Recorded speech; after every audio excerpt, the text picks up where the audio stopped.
Всем привет и спасибо, что зашли на мой канал. Друзья, сегодня я хочу приготовить вафельные трубочки. Уверена, что для тех, кто помнит и любит их до сих пор, это вкус детства. А готовятся вафельные палочки из самых заурядных продуктов, которые имеются в каждом доме. Кому интересно, оставайтесь со мной и будем готовить эти хрустящие вкусняшки вместе.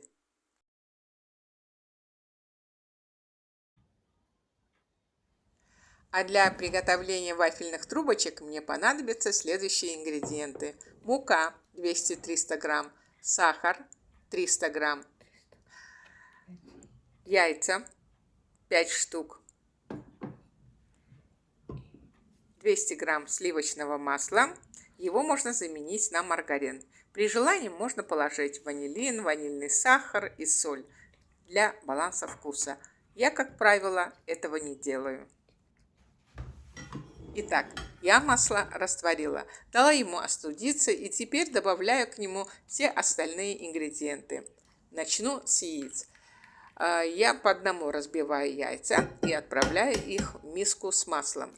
Масло нужно растворить, а не растопить. Только масло стало таять, я выключила плиту и оставила посуду с маслом на горячей плите. Этого достаточно, чтобы масло просто растаяло. Возможно, растопив масло, тоже получится то, что надо. Но я иду по ГОСТу. Не потому, что вафельные трубочки капризные и они требуют к себе пристального внимания, нет. Просто я готовлю вафельные трубочки четко по рецепту, который был прикреплен к инструкции вафельницы. Хотя я обожаю импровизировать. С вафельными трубочками все по-другому. Здесь я иду пошагово. Яйца не стоит взбивать, просто надо мешать. Можно веничком, деревянной ложкой или же силиконовой лопаткой. Думаю, изобретатели и производители советской вафельницы учли то, что тогда не просто не в каждой семье был миксер, даже не у каждой хозяйки был веничек, взбивалка. Спасибо им за это. Я все яйца положила в масло, помешала, получилась однородная масса. Сюда же отправляю сахар в несколько этапов и продолжаю мешать. При желании сахар можно положить чуть меньше. Я же кладу столько, сколько указано в рецепте.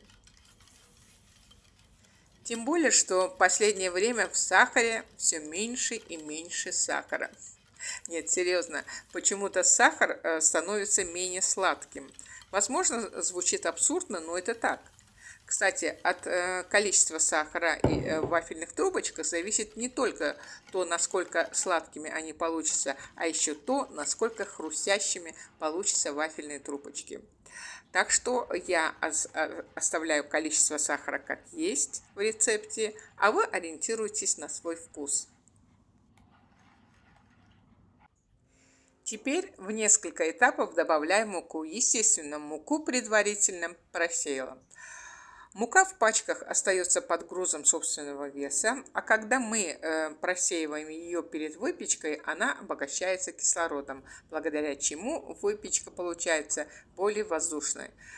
Так что советую не лениться и потратить на это пару минут, раз уж вы взялись за такое дело. Как вы видите, муку я тоже мешаю обычной силиконовой лопаткой, периодически очищая при этом стенки миски. Также можно использовать деревянную лопатку или ложку. Поверьте, нет никакой необходимости задействовать взбивалку, а тем более миксер. Достаточно мешать тесто деревянной или силиконовой лопаткой, идя круговыми движениями с центра и постепенно увеличивая диаметр охвата.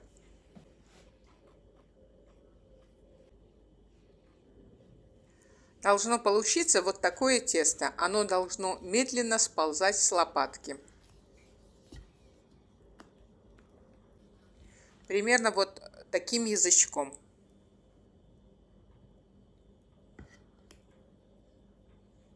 Что ж, переходим к самой ответственной части в приготовлении вафельных трубочек.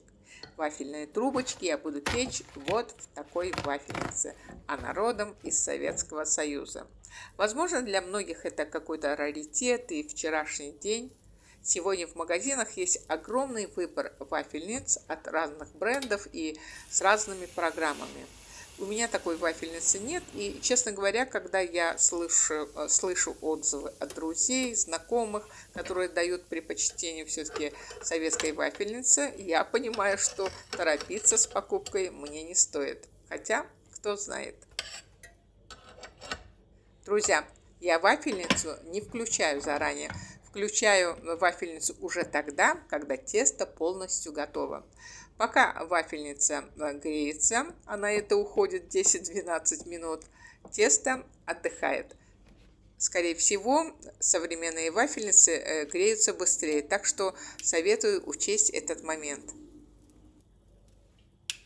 Еще такой момент, так как советские вафельницы без антипригарного покрытия, рекомендуется первый раз немного смазать ее маслом. Я этого, честно говоря, как правило, не делаю, так как в самом тесте достаточно много масла, и как только тесто попадает в горячую вафельницу, масло в тесте подтаивает, в результате чего поверхность вафельницы смазывается маслом, скажем так, в автоматическом режиме.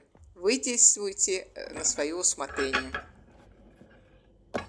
А готовятся вафельные трубочки очень быстро. Тут просто надо наловчиться и поставить дело на рельсы.